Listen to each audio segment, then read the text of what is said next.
Shalom. Baru satu dua orang yang jawab. Shalom.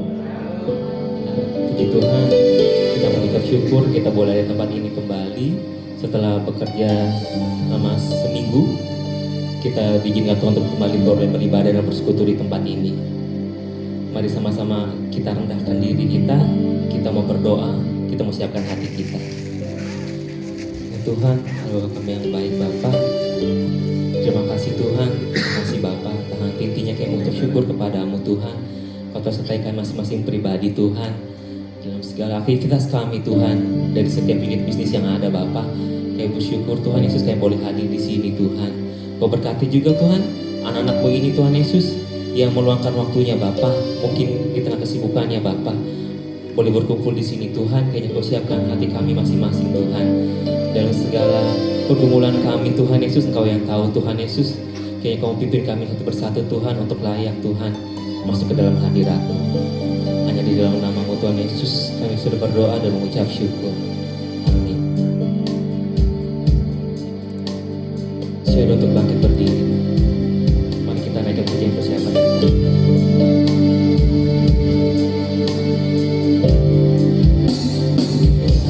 Aku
Terima kasih Tuhan Yesus, berkat-berkat-Mu melimpah bagi kami Bapa. Kami mengucap syukur Bapa. Terima kasih Tuhan Yesus.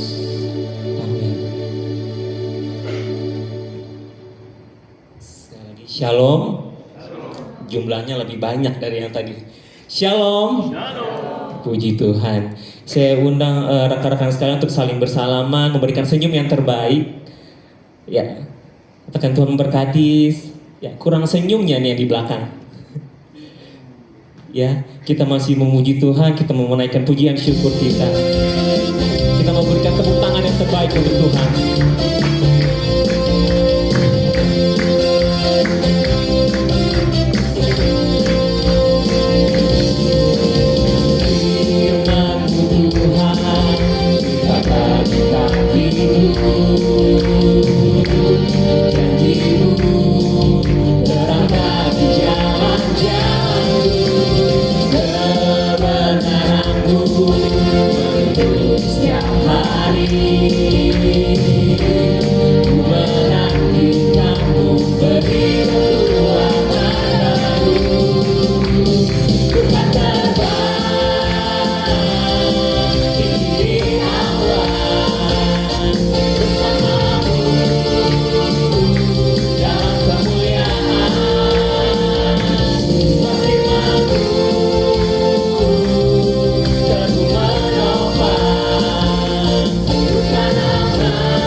Masih semangat untuk berdiri.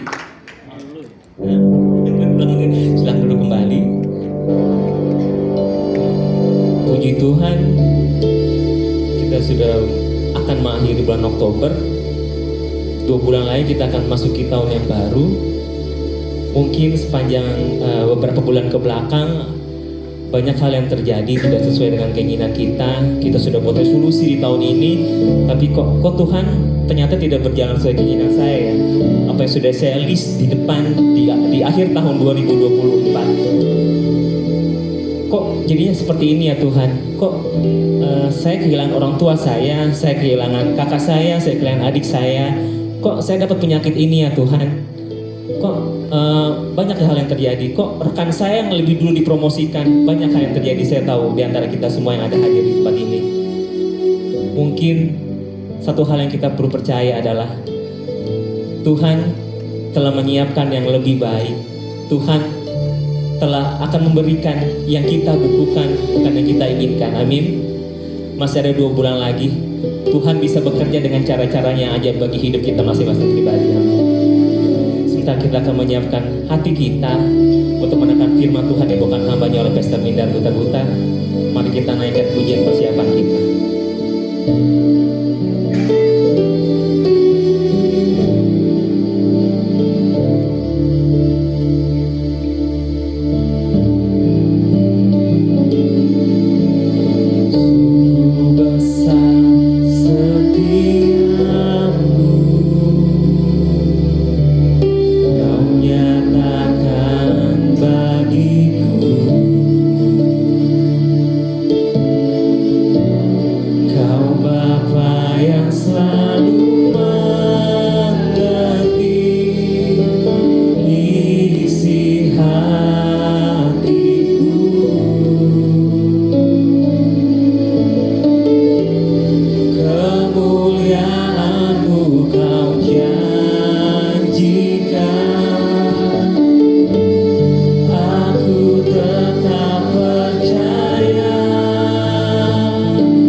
merenungkan firman Tuhan dan berdoa dalam hadirat-Mu. Berbicaralah Tuhan bagi setiap kami. Di dalam nama Tuhan kami Yesus Kristus kami bersyukur. Kita yang percaya katakan amin. Silakan duduk Bapak Ibu yang terkasih dalam Tuhan. Shalom.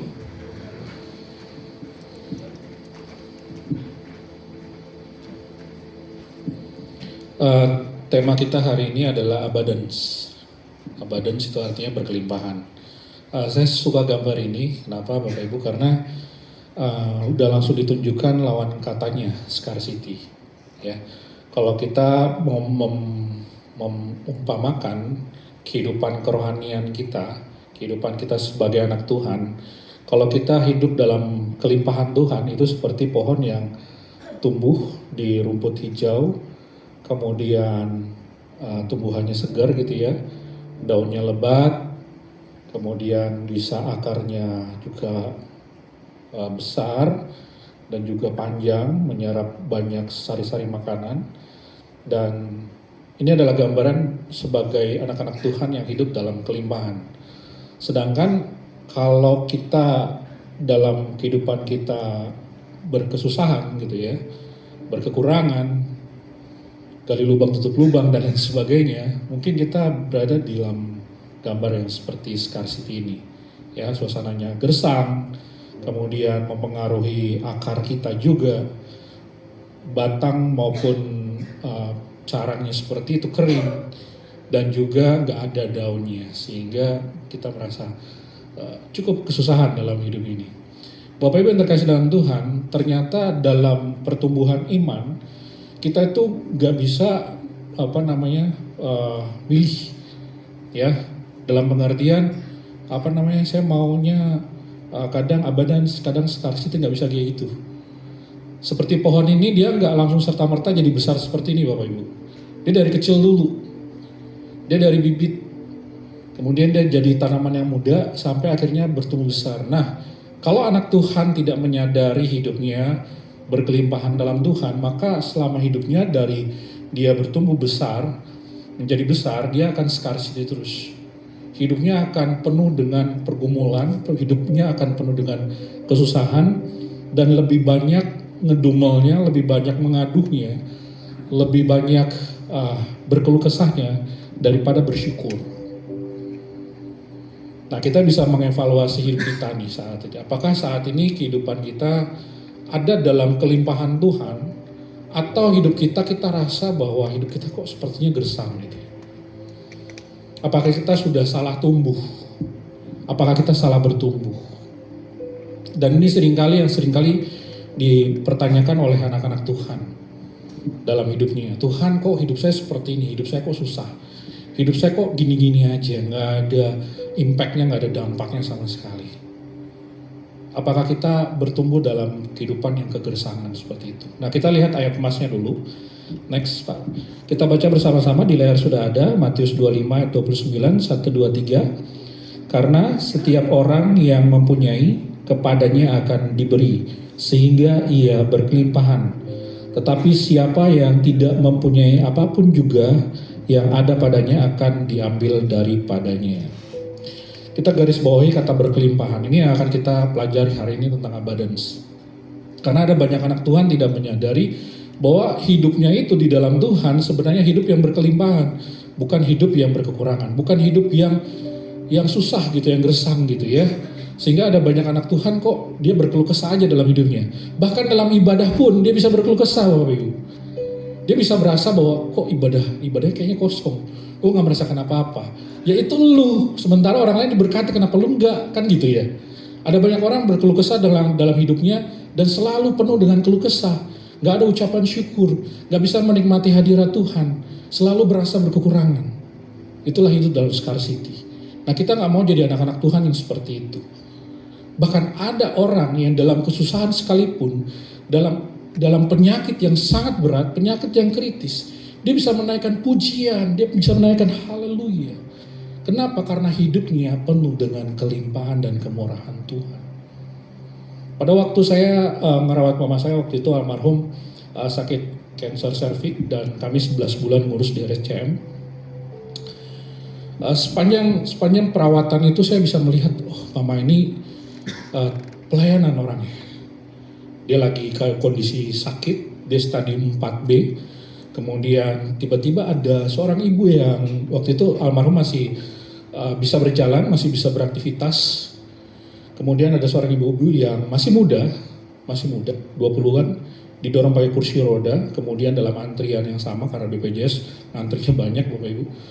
Kemudian ibu ini nangis gitu ya, duduk di kursi roda, ditaruh di samping mama, waktu itu lagi duduk di tempat pasien seperti biasa. Saya ada di sampingnya. Kemudian mama saya nanya begini, kamu kenapa nangis? Kamu masih muda kok nangis? Saya sakit ini Bu, sakit cancer. Oh, stadium berapa? Stadium 2. Oh, saya stadium 4, kata mama saya. Hah? Iya, saya tuh sakit cancer stadium 4. Terus ibu ini nggak percaya, dia ngeliat mama saya dari bawah sampai ke atas gitu kan. Ibu nggak kayak orang sakit. Dia bilang gini, ya itu hati yang gembira adalah obat, dia bilang. Kemudian dari situ mereka mulai ngobrol. Dan malah mama saya menguatkan ibu ini, dia bilang, kamu tuh bersyukur. Kamu bersyukur kamu masih stadium 2. Sejak dini kamu ketahuan. Saya begitu saya ketahuan, saya sudah stadium 4. Saya udah di stadium akhir, saya ketahuannya. Tapi dari usia saya 51 sampai 61, 10 tahun dia survival cancer, Bapak Ibu. Dia bilang, saya ada saat ini karena anugerah Tuhan. Kamu masih stadium 2, masih bisa sembuh. Kamu asal kamu mau merawat dirimu, kamu mau berobat, kamu bisa bersih secara sempurna.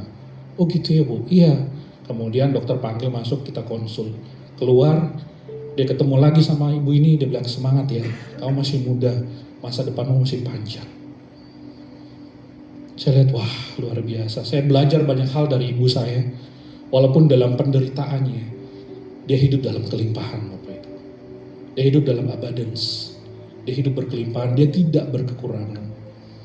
Dan saya bisa bersaksi sepanjang perawatan mama di RSCM, kalau saya hitung-hitung, kalau seandainya kami bayar, tidak pakai BPJS, sudah 1 M lebih Bapak Ibu. Karena obatnya saja, obatnya mahal. Kami selalu dinotif sama suster, Pak harus datang ya, karena ini obatnya sekali infus, sekali diinjek gitu, itu 5 juta. Ada pasien yang nggak datang, kami dimarahin karena ini begitu obat udah keluar nggak bisa masuk lagi. Sementara dari pemerintah ini wajib harus sampai kepada pasien. Jadi harus datang ya, pagi ditelepon juga, Pak datang ya, hari ini berobat. Iya, kami udah siap, kami udah berangkat nih. Dan kami bersyukur banget, anugerah Tuhan sungguh sangat luar biasa. Dalam keadaan yang sakit dan menderita, mama kami bisa berkelimpahan dalam Tuhan, bisa bersyukur. Nah, itulah hidup berkelimpahan Bapak Ibu. Kita coba merenungkan pertanyaan ini. Next Pak. How if ya, apa yang akan saya lakukan seandainya saya punya uang sebesar 600 juta. Nah ini saat ngobrol-ngobrol di gereja, saya tanya sama beberapa anak muda ya kan, kamu kalau punya duit 600 juta kamu mau ngapain? Wah, saya mau beli mobil. Udah langsung pikirannya konsumtif ya. Saya mau beli mobil, terus ada, enggak Kak, saya mau beli rumah supaya investasi juga katanya gitu. Oh kalau saya mau beli saham, saya mau beli ini. Pokoknya udah mulai banyak rencana kalau punya 600 juta. Terus saya bilang, nggak usah 600 juta, 100 juta udah pernah punya nggak? Nggak pernah Kak. Ya udah sama-sama bergumul ya. Dan ternyata Bapak Ibu nggak selalu tercapai apa yang kita inginkan. Begitu saya punya 100 juta, apa yang saya pikirkan sebelumnya nggak saya realisasikan. Saya beli ke yang lain. Saya alokasikan dengan yang lain. Nah pertanyaannya sekarang, seandainya nih kita punya 600 juta, kita mau ngapain? Pak, ini bahasan apa? Ini kan bahasan firman Tuhan. Iya, karena kita akan lihat next. Dalam konteks ayat firman Tuhan yang kita baca Bapak Ibu, ini berbicara tentang talenta. Konteks ini berbicara tentang talenta. Pengertian pada zaman ayat ini ditulis adalah satuan mata uang sebesar 6.000 dinar Bapak Ibu. 6.000 dinar atau bisa dikatakan upah kerja selama 16 tahun. Angka 16 tahun dapat dari mana? 6.000 dinar tadi kita bagi 365 hari. Padahal kan orang tidak bekerja selama seminggu penuh gitu ya, 7 hari seminggu kan nggak kerja terus. Ya kalau sekarang bisa kerja 5 hari atau 6 hari kayak gitu ya. Taruhlah bisa dibagi aja 365 supaya nggak repot, dapat 16 tahun 5 bulan. Next. Kalau 1 dinar 100.000 aja.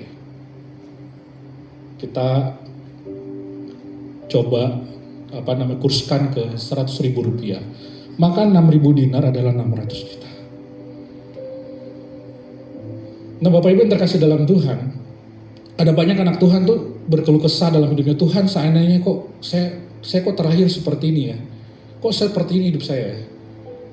Banyak orang tuh mempertanyakan nasibnya gitu loh. Seandainya saya lahir sebagai anak dari CEO tersembunyi, contohnya kayak gitu. Di zaman sekarang ya, ada aja ya Pak, jemaat berkeluh, Pak itu tuh istri saya nonton sampai jam 3 pagi. Nonton CEO tersembunyi. Kalau upah harian itu 100.000 aja Bapak Ibu ya. 100.000, saya yakin zaman sekarang tuh nggak ada yang mau dibayar 100.000 sehari. Tukang aja kalau kita kerja, kita bayar Pak tukangnya perbaiki atap benteng rumah gitu ya. 100.000 Pak sehari, wah mana mau, ditinggal langsung pergi Bapak Ibu. Minimal sekarang berapa? 250, itu udah nego. Dia minta rokok lah, dia minta makan, minum dan lain sebagainya. Kalau mau bersih 300, 350. Kalau nggak percaya nanti pulang cari tukang. 6.000 dinar itu kita anggap 100.000 aja Bapak Ibu. Wah sekarang nggak ada yang mau dibayar 100.000. Zaman dulu kalau kita kurskan udahlah 100.000 aja maka dapat 600 juta. Itu pada zaman itu angka 600 juta itu sangat besar. 6.000 dinar itu sangat besar Bapak Ibu. Satu talenta itu sebesar itu sangat besar. Makanya kalau kita evaluasi kehidupan kita saat ini, minimal hidup kita tuh punya satu talenta. 600 juta. Kalau kita punya 2 talenta, 2 kali 600. Seperti itu. Berlaku berkelipatan. Nah, pengertian zaman sekarang itu adalah bakat. Seperti tadi, saya kira tadi artis loh, WL kita. Penampilannya. Didampingi 2 artis lagi ya, singernya. Wah luar biasa. Gak ada menutup kemungkinan, amin ya. Siapa tahu ada direktur yang lagi nonton, kamu jadi ini aktris gitu ya, bisa. Ini kan MNC ya. Gak ada yang menutup kemungkinan. Kemampuan. Begitu kita kerja, kita punya skill tertentu, ya, walaupun kita hidupnya biasa-biasa aja, lulusannya biasa-biasa aja, kampusnya juga tidak terkenal. Tapi karena kita punya kemampuan, kita bisa dipakai Tuhan. Jemaat kami di Bekasi, seorang ibu, waktu itu kami selalu melayani perjamuan kudus daripada ibunya, Oma, ya, meninggal di usia 95 tahun. Setiap bulan kita layani perjamuan kudus di rumahnya, dan ibu ini kami lihat dari dia masa susah, Bapak Ibu. Di mana rumahnya masih sangat sederhana. Kemudian ibu ini dia selalu konseling saat kami datang, Pak kapan mau datang nanti saya masakin gitu ya. Udah nggak usah repot-repot, udah pas datang dia sekaligus curhat, dia cerita, dia bergumul akan suaminya Bapak Ibu. Suaminya karena di PHK di kantor, karena dia istilahnya dijahatin di kantor, difitnah, kemudian di PHK. Akhirnya suaminya jadi patah semangat gitu ya, putus asa, nggak mau lagi kerja. Dia maunya hanya di kamar aja, makan tidur seperti itu. Buka-buka internet setelah itu. Dia nggak mau kerja lagi. Ditanya sama istrinya, gimana kita hidup ini, kita mau makan apa dan lain sebagainya. Udah mulai makan tabungan untuk biaya sekolah anak dan lain sebagainya. Sampai ibu ini nangis-nangis, curhat, akhirnya saya harus terpaksa kerja. Padahal saya hanya lulusan SMP. Kemudian telepon sana sini minta kerja, sampai akhirnya dia kerja di Tebet. Dia bilang, Pak saya ke Tebet itu, saya mesti 3 kali ganti kendaraan umum. Saya naik bus sekali, kemudian naik 2 angkot kecil untuk sampai di kantor saya. Tapi itu saya kerjakan tiap hari. Saya bergumul karena saya lihat, wah suami saya udah gak bisa kerja lagi, gak mau menafkahi keluarga lagi. Anak-anak masih harus sekolah, kuliah, saya harus kerja. Lulusan SMP Bapak Ibu. Tapi dia dipercaya sama ownernya, sampai akhirnya terakhir itu dia udah levelnya udah di bawahnya owner Bapak Ibu. Dan dia bilang, aduh Tuhan Yesus luar biasa. Pak, di kantor saya itu banyak yang lebih pintar Pak dari saya. Banyak yang lebih sekolahnya itu S2, S3. Tapi entah kenapa Tuhan Yesus baik, ownernya itu percaya sama saya. Sampai keuangan perusahaan miliaran itu diserahkan ke saya untuk ngatur semuanya. Dia bilang, Bapak tahulah hidup kami, bagaimana kami itu dari susah, dari nol. Tapi saya setia percaya sama Tuhan, setia perpuluhan, setia ibadah, setia memberi yang terbaik buat Tuhan. Dan Tuhan tidak mengecewakan. Wah luar biasa Tuhan kita Yesus. Tepuk tangan dulu buat Tuhan kita Yesus. Tuhan Yesus tidak pernah mengecewakan kita. Dia bilang, Pak sekarang saya walaupun usia pensiun itu udah usia 55, 60, saya di usia 65 tahun ini masih terus diperpanjang oleh oleh owner per tahun. Kontrak saya diperpanjang dengan dengan bintang sewaktu-waktu dapat diberhentikan. Tapi sampai saat ini terus dipercaya. Bahkan proyek-proyek yang dikerjakan oleh perusahaan saya masih terus kontrol, saya ke lapangan. Walaupun usia saya udah 65 tahun, saya tetap dipercaya. Bapak Ibu terkasih dalam Tuhan, hidup itu kalau memang kita hidup dalam kelimpahannya Tuhan, maka dia akan terus bertumbuh dalam kelimpahan demi kelimpahan. Sekarang kalau kita hidup dalam situasi yang gersang, kita bisa mengevaluasi kehidupan kita. Ada apa sebenarnya? Apakah kita memandang rendah talenta yang sudah Tuhan percayakan bagi kita? Apakah hidup kita tidak bersyukur atas apa yang Tuhan berikan bagi kita? Waktu, apakah kita menghargai waktu dengan baik? Sumber daya lain, apakah kepercayaan Tuhan berikan bagi saya saat ini, pekerjaan yang Tuhan berikan bagi saya saat ini, apakah saya pandang remeh pekerjaan saya, atau saya memberikan yang terbaik buat Tuhan? Saya bilang sama anak-anak muda, saya bilang kalian itu zaman generasi Z saat ini, generasi Alpha, kalian jangan lihat begitu dapat kerja langsung pandang remeh pekerjaan. Saya maunya gajinya tinggi, saya maunya ini dan itu dan sebagainya. Saya bilang, kalian harus setia dari perkara kecil, maka perkara besar akan ditambahkan. Jangan pandang remeh pekerjaanmu. Kerjakan segala sesuatunya sebaik-baiknya, maka Tuhan yang akan mengubah hidup kita. Dan banyak anak-anak Tuhan yang takut akan Tuhan memberikan kesaksian luar biasa. Wah Kak, sungguh sangat luar biasa. Tuhan berkarya. Walaupun saya ini orangnya lulusan bisnis, tim saya tim teknologi, tapi puji Tuhan, Tuhan berikan saya hikmat. Saya bisa belajar, saya gak ketinggalan, dan saya tidak mempermalukan tim saya.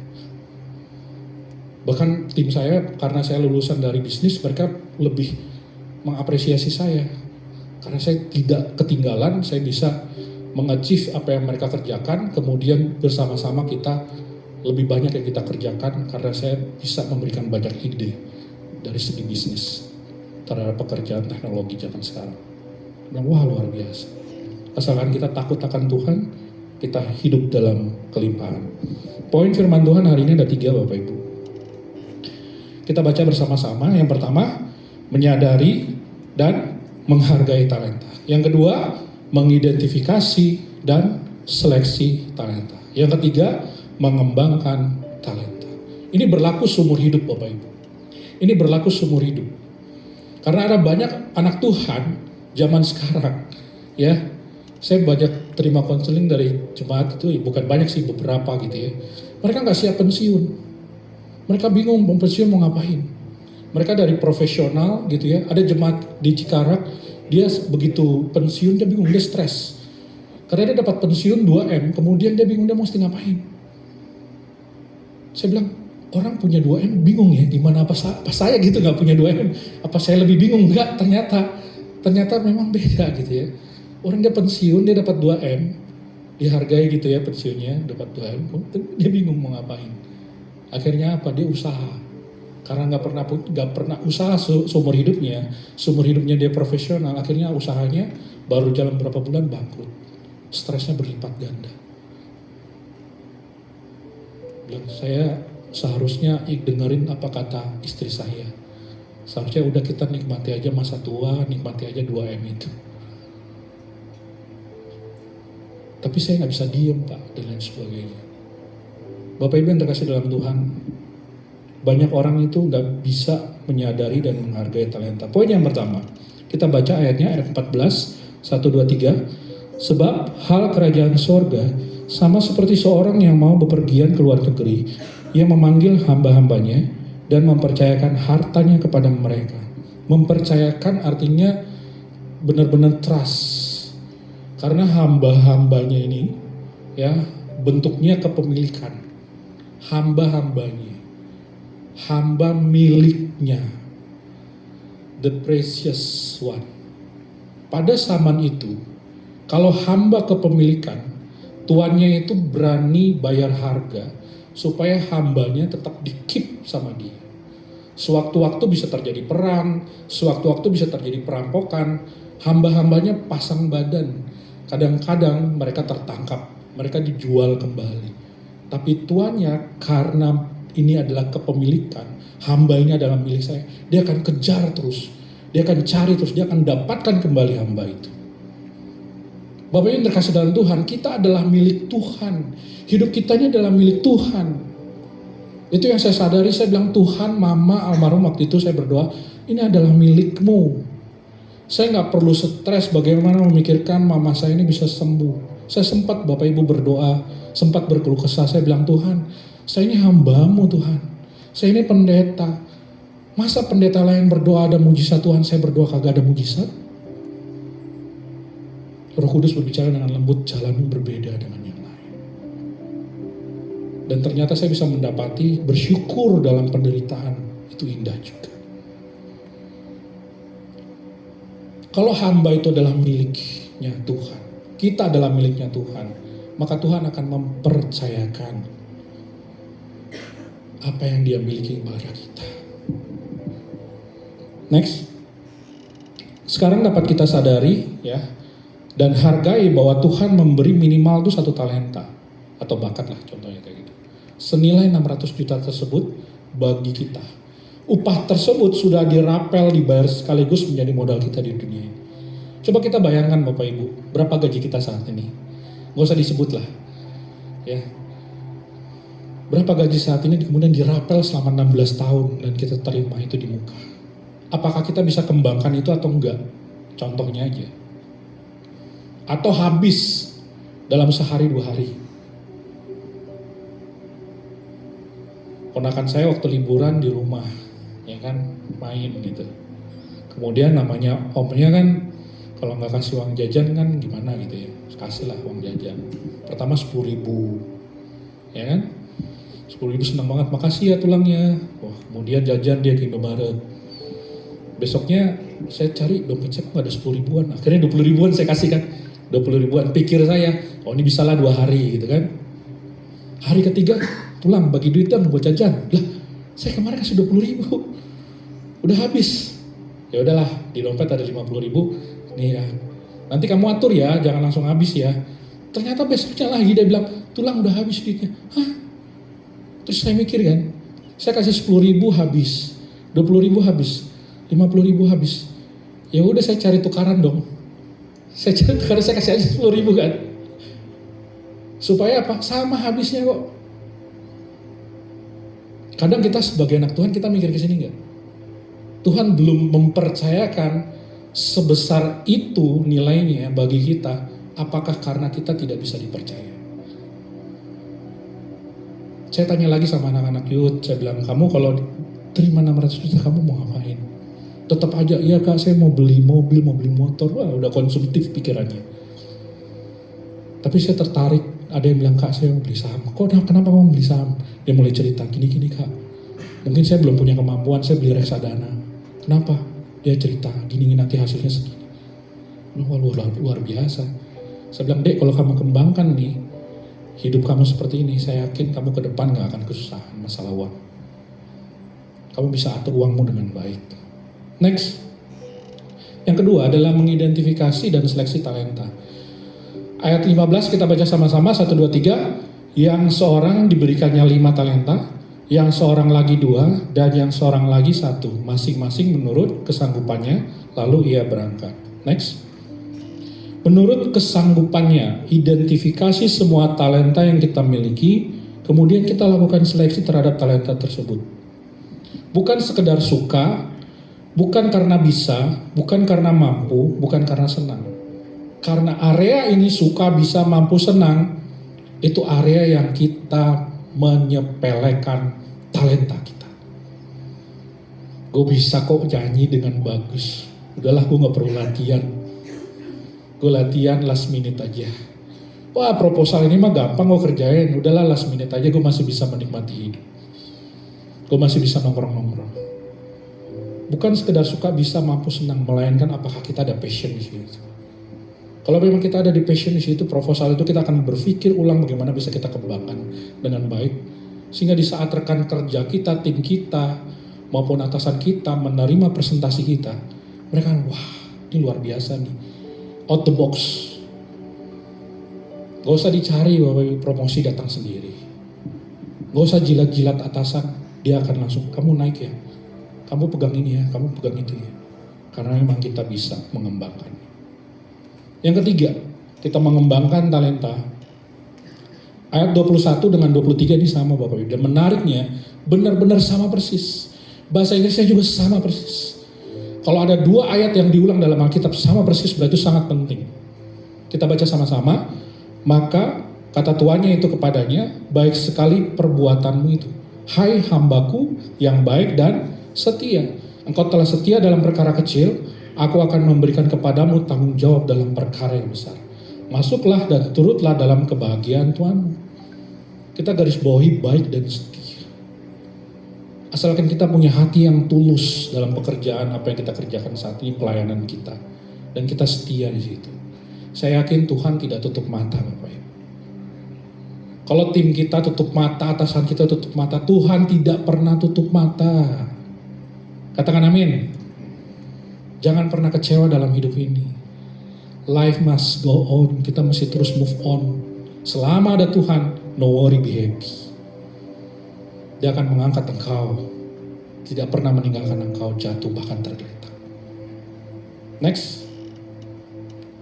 1, 2, 3. Karena setiap orang yang mempunyai, kepadanya akan diberi sehingga ia berkelimpahan. Tetapi siapa yang tidak mempunyai, apapun juga yang ada padanya akan diambil dari mana. Kalau kita lihat ada orang yang pelit banget dalam hidupnya ya. Makin pelit dia makin susah hidupnya. Tapi ada orang yang royal tapi kayaknya duitnya gak bisa habis gitu ya. Bro, yuk makan, minum, saya bayarin. Berbahagialah Bapak Ibu yang sering bayarin orang. Karena duitnya gak bisa habis. Pak, kita kan mesti bijaksana. Tapi saya bingung juga sih kayak gitu ya. Orang yang hatinya tulus, dia setia dalam hidupnya, berkatnya juga gak habis-habis tuh. Dalam pelayanan dia gak hitung-hitungan sama Tuhan. Dalam aktivitas kerjanya dia berikan yang terbaik, gak pernah hitung-hitungan. Tuhan gak tutup mata Bapak. Kita baca kesimpulannya bersama-sama. 1, 2, 3. Mari kita kerjakan talenta kita dengan baik dan setia. Hingga Tuhan mempercayakan perkara besar bagi kita. Hingga hidup kita berkelimpahan di dalamnya. Amin. Amin Bapak Ibu. Amin. Jangan lupa nanti nonton ulang YouTube-nya. Subscribe ya channel kita. Dan kita kembangkan PDMNC kita. Kita lihat masih banyak kursi kosong kan. Ayo kita ajak jiwa-jiwa. Kita bilang ayo kita doa.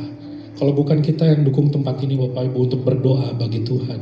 Bagi gereja, bagi tempat ini. Kantor kita, mana kita kerja, siapa lagi yang mau dukung? Pelayanan ini milik kita bersama. Mari kita kembangkan di dalam Tuhan. Amin, mari kita tundukkan kepala kita berdoa. Utarakan firman-Mu Tuhan dalam hati dan pikiran setiap kami. Ajari kami Tuhan dalam hidup ini menghargai apa yang Tuhan berikan. Setia dari perkara yang Tuhan berikan bagi kami. Apa yang ada pada kami. Sehingga kami bisa terus hidup dalam berkelimpahan. Bukan dalam hidup dalam kesusahan. Kalau saat ini kami hidup dalam pergumulan, kami yakin dan percaya bahwa tidak selamanya Tuhan akan membiarkan kami. Karena memang dasarnya kami hidup dalam abundance Tuhan, dalam kelimpahan Tuhan. Tuhan tolong kami, berkati setiap kami, di dalam nama Tuhan Yesus kami berdoa syukur. Kita yang percaya katakan, amin.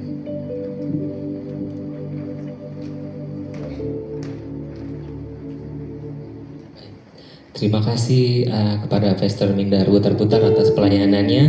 Kiranya Tuhan senantiasa memberkati Bapak dalam pelayanan dan juga bersama keluarga tercinta. Satu hal yang saya tarik tadi dari khotbah tentang talenta, kalau dalam berkelimpahan kita mungkin nggak pernah mempertanyakan kepada Tuhan, kita nggak pernah mempertanyakan kenapa Tuhan begini begitu. Tapi ketika dalam keadaan gersang seperti Pak Mindar katakan tadi, kita tanya kepada Tuhan, kok Tuhan si A kok dapat hal yang lebih daripada saya sih, padahal saya dan dia bedanya apa gitu. Kadangkala kita membandingkan diri kita dengan orang lain. Tapi satu hal yang boleh saya tarik kesimpulan, pertanyaan yang bisa bawa kita bawa pulang pada siang hari ini, apakah kita sudah menjalin relasi kita dengan Tuhan setiap hari? Begitu berdoa, bersaat teduh membaca firman Tuhan, hal yang paling simpel adalah sebelum makan, apakah sudah berdoa? Kadang-kadang seperti itu ya. Kadang kita lihat, sudah terburu lapar. Jadi saya mau tekankan lagi bahwa take home question buat pada siang hari ini, apakah kita sudah menjalin relasi kita dengan Tuhan? Baik. Sebentar kita akan melihat pengumuman PDMC Center. Persekutuan Doa MNC Center untuk minggu depan 31 Oktober 2025 dilayani oleh Pastor Ishak Wondiwoy di tempat yang sama, di jam yang sama. Kami mengundang Bapak Ibu sekalian untuk hadir kembali. Berikutnya, ya, untuk minggu depan Bapak Ibu bisa hadir dan juga mengingatkan rekan-rekan Katolik yang lain untuk hadir di perayaan Ekaristi Jumat pertama tanggal 7 November 2025. Nah, tempatnya berbeda, jadi bisa diingatkan lagi teman-teman yang lain Katolik bahwa tempatnya bulan depan itu ada di ruang auditorium Gedung IHUB lantai 1. Gedung IHUB itu adalah gedung Exindo yang ada di luar dari MNC Center di seberang gedung Puspita Marta. Jadi masuk dari gedung dari lobi tepat di belakang resepsionis. Jadi boleh teman-teman yang lain mengingatkan rekan-rekan teman-teman Katolik yang lainnya untuk hadir pada tanggal 7 November dengan kondisi yang berbeda di gedung IHUB di ruang auditorium. Baik, berikutnya. Dan Persekutuan Doa MNC Center kembali hadir untuk ibadah Jumatnya tanggal 14 November 2025 yang dilayani oleh Pastor Dr. Agung Sihombing, SPT SHMH di tempat dan jam yang sama.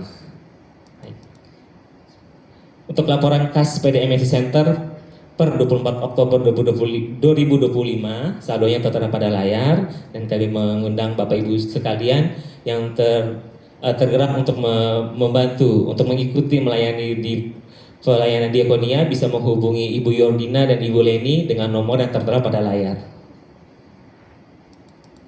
Berikutnya. Untuk doa Senin tanggal 27 Oktober 2025 pukul 18 di Gedung IHUB lantai 4, Gedung Sindo. Bapak Ibu yang ingin mengikuti doa Senin bisa menghubungi PAC-nya, ada Bapak Hans di nomor tertera pada layar. Ya. Dan bagi Bapak Ibu yang ingin didoakan pada doa Senin nantinya, bisa menuliskan, bisa men-scan barcode yang ada di layar, bisa menuliskan nama, unit bisnis, dan nomor telepon HP. Tapi jika tidak berkenan, data boleh dikosongkan dan bisa diisikan pokok doa yang ingin didoakan. Nah, sesuai dengan khotbah Bapak Pastor Mindar yang tadi, kami mengundang Bapak Ibu sekalian yang mempunyai talenta sebagai WL, singer, aser, dan multimedia, bisa ikut melayani di tempat ini, bisa menghubungi PIC-nya masing-masing. Singer, PIC-nya adalah Saudari Cindy. Untuk aser, PIC-nya ada Ibu Maria. Dan multimedia, PIC-nya ada Bapak Eli. Dan PDMC Center mempunyai sosial media, seperti yang Pastor Mindar tadi sudah singgung. Kita punya channel YouTube, Persekutuan MNC Center, bisa di-subscribe. Bisa di-share videonya, bisa di-like. Dan untuk hari ini, rekaman video untuk hari ini kemungkinan besar hari Minggu paling lambat. Dia akan di-share di channel YouTube PDMC Center. Dan kita juga punya Instagram di PD_MSC Center. Jadi boleh teman-teman sekalian, Bapak Ibu sekalian punya sosial Instagram bisa di follow. Jadi berbagai seputar informasi tentang PD_MSC Center akan ada di share di Instagram PD_MSC Center. Baik. Sudah, ya terima kasih Pak Eli. Sebentar kita akan memberikan sebagian berkat melalui persembahan. Mari kita bersatu dalam doa. Tuhan Allah kami yang baik Tuhan, terima kasih Bapa, terima kasih Yesus.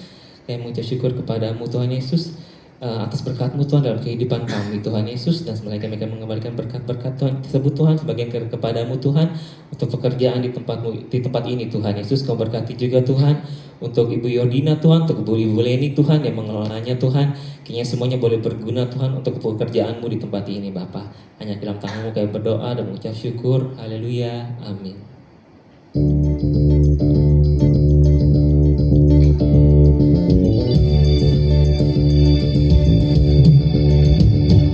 Betapa dalamnya kasih setiamu, betapa besarnya kebaikanmu, hidupku dipenuhi kemuliaan-Mu, indahnya oh Yesus Tuhanku. Oh betapa dalamnya kasih setiamu, betapa besarnya kebaikanmu, hidupku dipenuhi kemuliaan-Mu, indahnya. Jangan bangkit berdiri. Sempurnalah kehidupanku sejak Kau hadir dalam hatiku. Kau perhatikanku setiap waktu.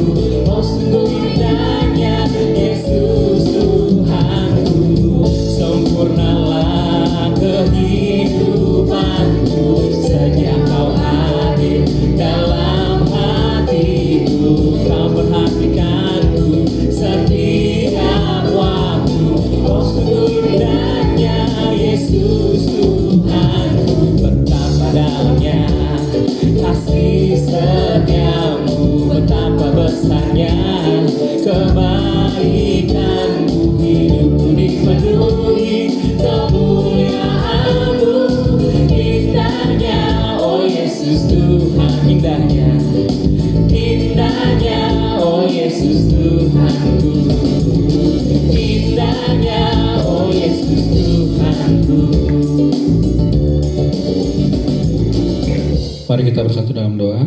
Terima kasih Tuhan, inilah persembahan kami. Kiranya Tuhan Yesus memberkati persembahan yang sudah kami berikan.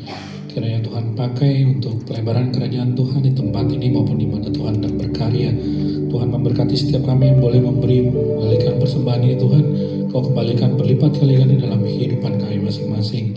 Bapak kami berdoa Tuhan untuk persekutuan doa MNC Center di tempat ini. Kami menyerahkan untuk setiap jemaat Tuhan, setiap pengurus Tuhan dalam pergumulan, dalam pekerjaan, pelayanan yang dikerjakan. Kami berdoa di dalam nama Yesus, Engkau terus memberkati jemaat-Mu Tuhan dalam kehidupan pekerjaannya, keluarga, pelayanannya Tuhan. Kau jadikan segala sesuatu yang kami kerjakan berhasil di dalam nama Yesus. Inilah perbedaan kami Tuhan, anak-anak-Mu dengan orang-orang di luar sana yang tidak percaya kepada-Mu Tuhan.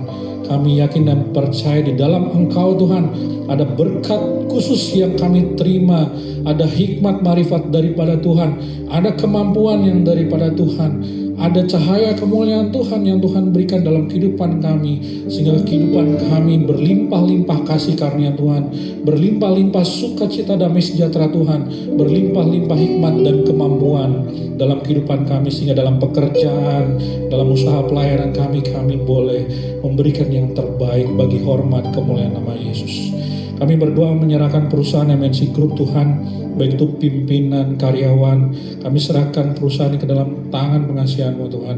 Kalau perusahaan ini ada sampai sekarang oleh karena kasih kemurahan Tuhan dalam kehidupan setiap orang-orang yang berdedikasi memberikan yang terbaik bagi perusahaan ini Tuhan MNC Group. Kami menyerahkan Bapak Hari Tanda Sudibyo, kami menyerahkan keluarganya, semuanya Tuhan Engkau berkati istri anak, menantu, cucu, semua Tuhan Engkau memberkati dalam kehidupan keluarga demi keluarga, pribadi lepas pribadi, dan Engkau memberkati Tuhan. Hari ini Tuhan kami yakin dan percaya berkat Tuhan senantiasa melimpah dalam kehidupannya. Segala doa dan permohonannya Tuhan kabulkan seturut kehendak kemuliaan terjadi dalam kehidupannya maupun setiap yang dia doakan Tuhan. Dan biarlah Engkau terus memberkatinya Tuhan. Bapa, kami berdoa untuk bangsa negara kami berdoa untuk pemerintahan kami dari pusat hingga daerah-daerah. Kami terus berdoa bagi masyarakat kami. Tuhan, cerdaskan masyarakat kami, dijauhkan dari segala hal-hal, tindakan provokasi, tindakan yang menghancurkan negara ini, dihalaukan dari bangsa negara ini. Tuhan, berkati perekonomian negara kami Tuhan, tetap stabil, dijauhkan dari inflasi maupun hal-hal yang tidak berkenan Tuhan. Tuhan, berkati terus perekonomian, keamanan daripada negara kami ini Tuhan. Terima kasih Bapa, terima kasih Tuhan Yesus. Kami berdoa bagi jemaat-Mu Tuhan dalam pergumulannya hidupnya Tuhan. Kau melihat ada jemaat-Mu yang sakit, Engkau sembuhkan di dalam nama Yesus. Ada jemaat-Mu yang berkekurangan, Engkau berkati berlimpah-limpah Tuhan. Sehingga setiap jemaat-Mu boleh dengan hati yang bersyukur memandang Kau Tuhan. Hati yang bersyukur dan berterima kasih hanya kepadamu Tuhan. Kau membela pekerjaan kami, usaha kami, pelayanan kami, keluarga kami, dalam pemberkatan dan perlindungan Tuhan yang sempurna. Mari Bapak Ibu yang terkasih dalam Tuhan, arahkanlah hati dan pikiran kita tertuju kepada Tuhan Yesus, dan terimalah berkat-Nya. Kasih karunia yang berlimpah-limpah daripada Allah Bapa, cinta sayang yang tiada berkesudahan daripada Tuhan Yesus Kristus, persekutuan dan komunikasi yang indah senantiasa dengan Roh Kudus turun atas kita sekalian dari sekarang sampai Maranatha. Amin.